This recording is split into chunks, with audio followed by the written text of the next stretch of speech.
acuerdo. ¡Ven, mi men!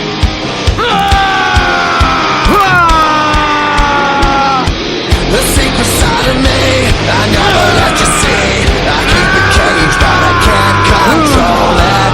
So stay away from me, the beast is ugly. Hello, this is the 100 sub special, which is from a series that came to my head and is Lost in the Island, that is to say Lost on the Island, but it sounds more cool in English. Also to say that the same video will be uploaded in English since I want to test how I am doing in the English community of fanfics of Boku no Hero Academia, for which I apologize if it is not well written in English. Without more to say, I will run intro. Narrator. The day finally came, the first exit for classes 1A, 1B, 1C, etc. And to celebrate this moment, Izuku and Shaika-teki would buy a ship in which classes 1A, 1B, 1C, and 3A would celebrate the end of the year. The days passed and the day of the celebration would arrive, in which everyone would be in the open sea while toasting and dancing. That day all class differences, quirk, etc. they forgot to enjoy. But let's focus on a specific boy, which is Izuku Midoriya, who was looking for his current girlfriend Akako Rarika, who had not seen her in 1 week for the preparation of the party. After 4 minutes, Izuku would see his girlfriend entering a room for which the something mist would follow her. Entering the room, seeing something that broke her heart, she saw her girlfriend Rarika with her supposed best friend Bikugo Katsuki, who would only be giving her a kiss on her mouth while hugging her, touching her private parts. Izuku seemed making noise. While this was happening, the ship began to enter the deep sea along with a thunderstorm, although no one would notice that. Izuku would only run crying to a warehouse where they opened all their belongings along with their backpacks. When Izuku arrived, he would only take his backpack and run until he reached a very hidden place where he would sit crying while taking photos of him with Rarika from his backpack, which he would only tear and throw to the floor. So he would continue for 10 minutes longer. Then in a moment he would hear a voice which would say to him, "Midoriya-kun, are you okay?" Izuku, "Hey. Who's there?"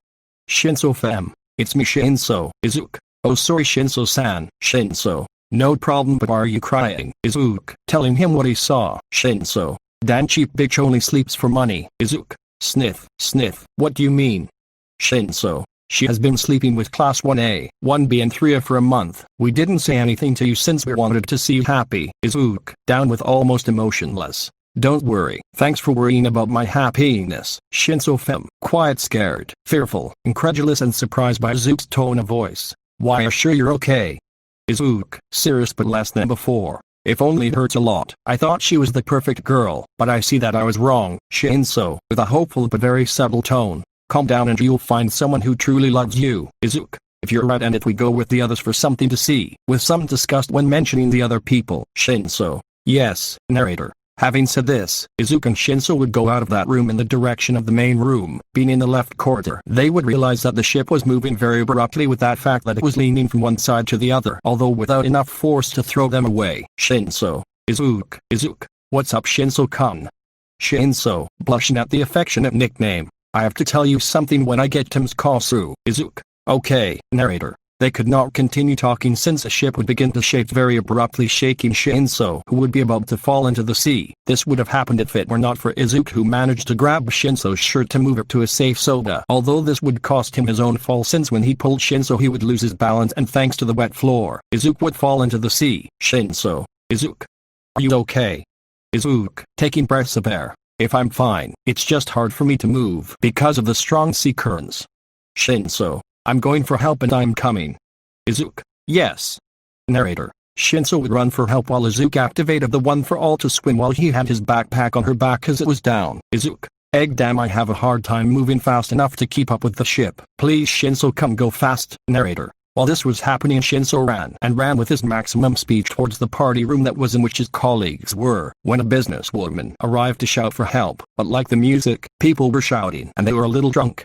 They listened until their passage of 8 minutes would control Kaminari to overheat the speakers, which when they stopped producing Aryan music that everyone turned to see Shinso, who would explain the situation to them. This would take around 2 more minutes. When finished to speak, they would all run away to help Izuku, but upon arrival they would only see a bloody shirt and a human foot, which by the scars would recognize that that foot was from Izuku, taken for granted. They arrived too late. Seeing the Shinso-fem, Kirishima-fem and Kaminari-fem would fall to their knees as they began to sob, while the others only shed a few tears. You wonder what happened in that period of time. Well, I'll tell you. After Izuku asked Shinso to hurry up, I would see that one of the turbines, I don't know what they're called, of the ship, the businesswoman, to attract by which would increase the percentage of the one for all to advance. Although this would be useless since the turbine would suck it with so much force that it would give a cut in the chest, cutting the shirt, which by the friction would cut a little the chest of Izuku, which only he would moan of pain. Also he would see that he would get a little blood from the hedge, enough blood to draw the attention of 5 sharks which would only approach Izuku to bite him on the foot. Izuku by surprise would not react until he would see how blood was coming out of his foot, which is why he will activate the one for all 20%, giving a blow to the shark which would come out driven by Izuku's blow. But with what Izuku did not count on, Hera continued with this area to off the right foot Cho to be screaming in pain. Followed by this I would see that another 4 sharks were closing, so Izuku will activate 15% of the one for all to start taking out some green rays which would drive away the sharks after 7 minutes. Businesswoman to become unconscious from blood loss. Izuku. Shit, I'm running out of energy. Where the hell is Shinso? Hasn't even Izumi noticed my absence? Narrator. After 1 minute Izuku activates a one for all and then begins to be dragged by the current which would take him away from the sharks and the boat. After this the boat would return to Nskasu, city of BNHC, where upon arrival they would see that their teachers would wait for them with a surprise party with their parents who were waiting for them with a big smile which would disappear when they saw that everyone was crying. When they saw this, Arizawa, oh, Endeavor, Almidtham Inko would run. Arizawa, what happens to them? All the students. Inko, what about my baby? Referring to Izuku. All the students. Almith, don't tell me. Endeavor, died. Inko, tell me it's not true. Shinso fem, it is true, he saved me from falling into the sea since as they got drunk they lost the notion of distance so we got into the dangerous zone so the ship shook so hard that I was going to fall. But thanks to Izuku it was not like that but an exchange Izuku Kalo. The only thing we could rescue from him was his shirt and his right foot since he was attacked by a shark at the Paris. Almith, young man, me gorilla, Arizawa. The problem boy, he died. Oh, my brother. Did he die? Narrator. While this was happening Izuku still unconscious, Asia would float a very strange island which did not look like anything he had seen, but he was unconscious so he would not realize this detail. After a few hours you would see a green hair lying on a beach coast, or at least that's what you seemed. This green hair slowly opened his eyes as he saw that he was lying on the sand. When seeing this Izuku would be about get up but he would see that his right foot was not. Note. Izuku does not bleed since assault sought the wound, although this is not 100% safe, that is, he does not close them. Narrator. Upon seeing this and knowing the danger of sewing wounds with salt, he would look for 2 stones, one sharp and the other flat. Upon finding them he would rub them several times until the sharpened one would even be classified as a cutting pulse weapon, for which the eyes would see, and by clenching his teeth, a small layer of meat and skin would be cut, the same amount that was opened and sealed with salt. When finished he would remove half of his pants and wrap it. Izuku. It's the best I can be. Egg, I just hope it doesn't get infected. Damn the razor. I am in an unknown place. The best thing is that he makes me a house with enough to survive and then explore the area. Luckily I am in summer. If I had stayed here in winter I would undoubtedly die. I'm sure 10 billion%. But good, how will I walk? Without my foot and without a place to buy support. I think I'll have a wooden foot and some wooden crutches. Narrator. Said that Izuku with the active one for all would break wood into pieces which with the help of the sharp stone he would be able to put it in the form of 2 crutches which he would put in the armpits to then stand with the help of these. When getting up with help from the crutches I would see by means of the position of the sun, that will be around 7 at night.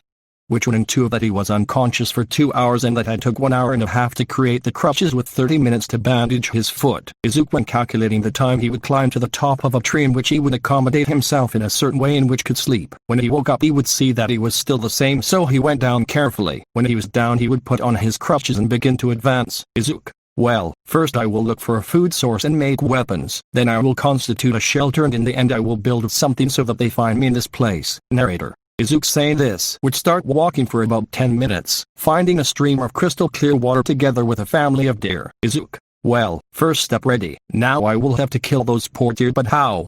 Looking at Asia everywhere, until he saw the sharp stone. Izuku. So you'll be my best friend, right?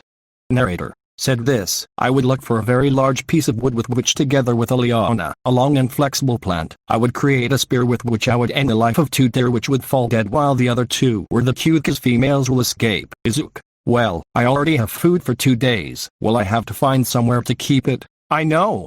I will use salt to preserve them together with keeping it in ague at a low temperature. Narrator. Said and done. Izuku on a hollow stone covered inside with large and wet leaves, keeping 80% of the deer meat. Then I would put almost cold dog with sea salt. At the end I would take the meat that is not I get into the leaves and the kitchen laughs with improvised fire that I isolate. Author. Settle for the PLS. I have no ideas. Ando buscando un cabrón para partirle su madre. El mismo suelo que pisa hoy lo va a llenar de sangre para quitarle la vida. Ya se me está haciendo tarde.